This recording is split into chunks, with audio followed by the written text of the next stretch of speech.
a great thing to do on a Sunday morning is to find one of my best friends in the world, Robert Fleischer, visiting me. He took his mask off. Boy, I'm amazed.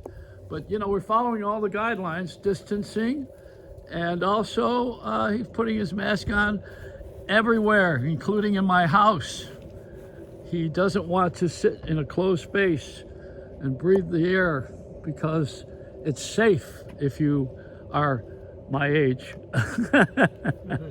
All right, now we go to Bob's car. We're out here. Now, Robert lives in a special place called Coconut Grove, but he spent so many years in New York at Carnegie Hall as an usher while he was a starving artist, but he looks like he's starving now. I think you're too thin. All right, now this is the painting that Robert did, which is, it's called, what, the tugboat? Is that what you call it? It's called We're All in This Tugboat Together. We're all in this tugboat together. And Robert has taken the liberty of putting me in there, and I demand a royalty. And Ozzy, your bird. Oh yeah, the bird. Where's Ozzy? Ozzy's on here. Where? Right Point on him your out. shoulder.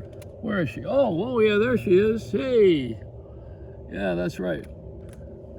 And you have your dog, Mary. Nobody calls their dog Mary. That's like my dog Sex. I used to have that, you know. See, the painting might look better in the shade.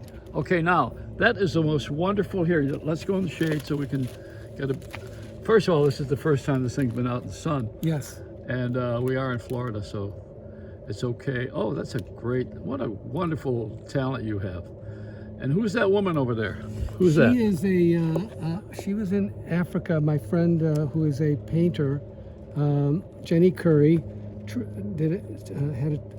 a trip to Africa and was in this village, and there were these musicians, and she took some pictures, and I kind of took this drummer lady out of the mix and put her into the boat, similar to what I did with you. And the building engineer where I live, I gave a guitar to. I said, Ernest, can you sit down here? And I did a preliminary drawing and put him in the boat, along with you and Ozzy, your bird, and the drummer lady. Oh, who's this guy? Ernest. That's Ernest? Yeah, Ernest is my building engineer. He keeps everything going in my Hi, building. Ernest. Hey. And the tugboat was on the Miami River. Well, these little tugboats are all over the place. And most of the time, the tugboats have a housing unit to shelter you from the rain and the wind. But this particular tugboat didn't have that. And of course, tugboats don't have a mast or sails or party lights. So I decided to give it a little more of a pyramid shape, and the number 3 is always good.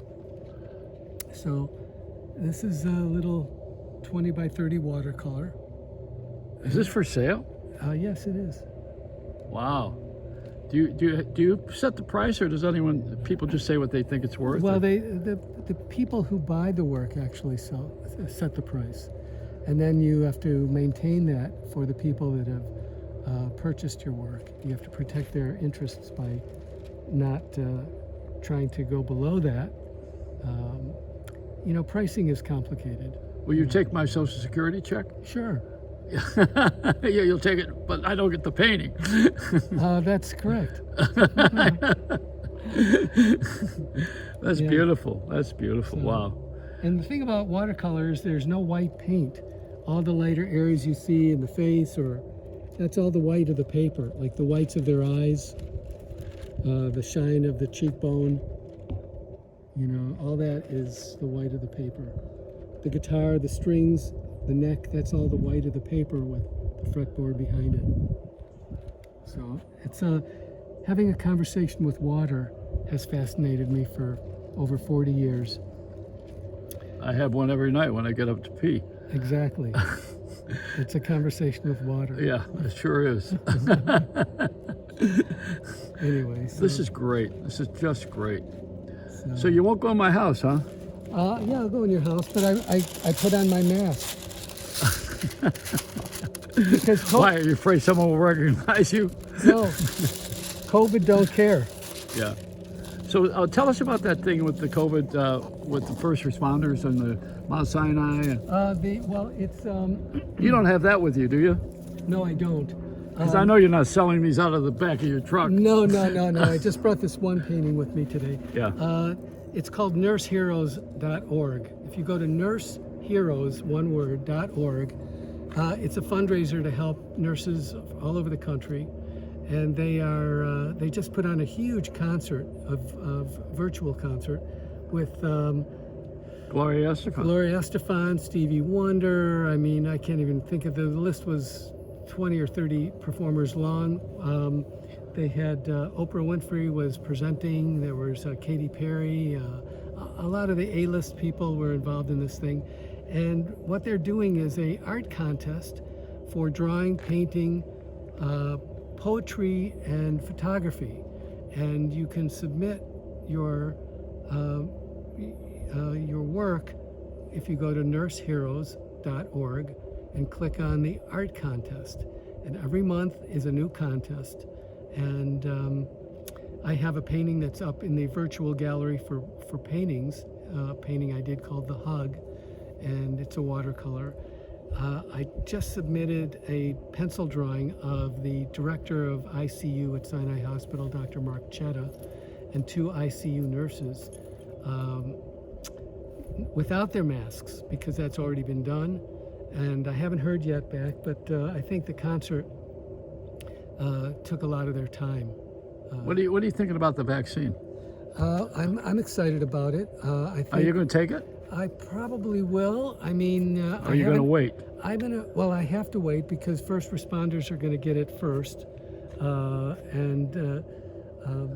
Yeah, but you know the nurses. Yeah, they have to. No, this has been Dr. Fauci and all the infectious disease experts have said that this has been carefully done. One of the infectious disease docs were saying that the label that was given to it, warp speed, has festered a lot of mistrust because people think that it was done so fast that it's going to have side effects and it won't be safe. The Black Americans have been lied to with experiments in the past, in the Tuskegee thing where they were given syphilis in the 30s and then not treated for it, and it was misrepresented to them, so that this community does not trust, mandatory vaccines, and I don't blame them. So there's a lot of mistrust, but I think that eventually it's going to have to, by the time the first responders, the firemen, the police, the EMS people, docs, nurses, by the time they all take it, and of course the nursing homes, there'll be enough of a track record for people to learn to trust it, because the people I know who have had COVID-19 say that it's like hot tar in your lungs. And the side effects, with Dr. Chetta, director of ICU, he's a pulmonologist, was telling me anecdotal stories about the side effects.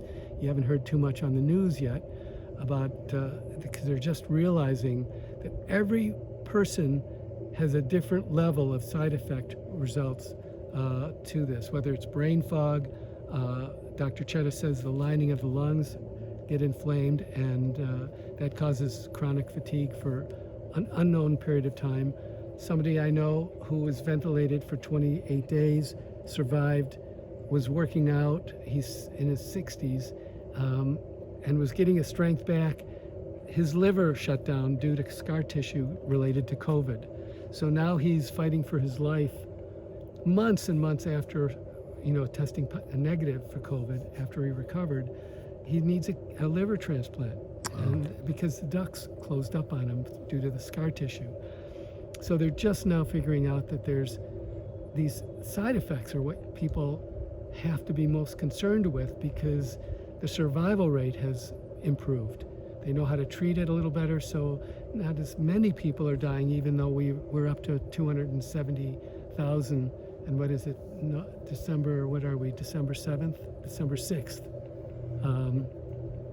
So today's December 6th, and today's the anniversary of Maestro David Randolph calling me up on stage at Carnegie Hall. Well, who was he? He was a maestro at Carnegie Hall. Never heard of him. A good friend of yours and mine. Conducted at Carnegie Hall. And he's in the Guinness Book of Records, having Yeah. conducted the St. Cecilia Chorus and Orchestra. He conducted the Handel's Messiah more times than anybody in history, more 175 times. More times. And you know the other thing about him, he's Jewish. And I said, what about it, all the lyrics and everything? He says, lyrics are not the music is the music. Yeah, He said right. the lyrics are inconsequential, just Right. like it is with the national anthem. Right. He said, if you heard the music, he said, what makes it work is the patriotism, and patriotism is the lyrics. Right. Well, in songs, songwriters will tell you that the lyrics are the soul of the song. The music is the When you put melodies. your mask on, you keep backing up, and I'm trying to move my camera in. No, my dog is pulling on. Oh, me. I thought you didn't want me to breathe on you or something. No, go Harry. ahead.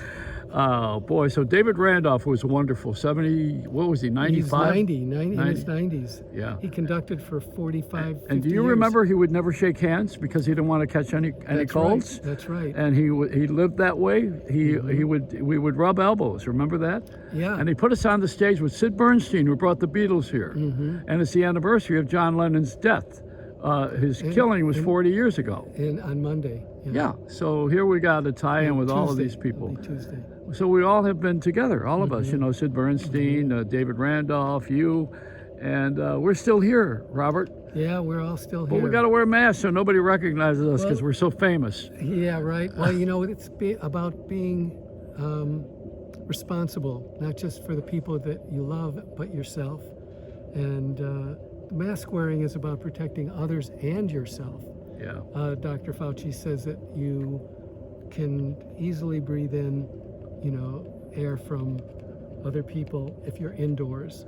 And being outside is better, but, not in close contact with a lot of people until we get this thing under control. My doctor, Mark Siegel, introduced Dr. Fauci.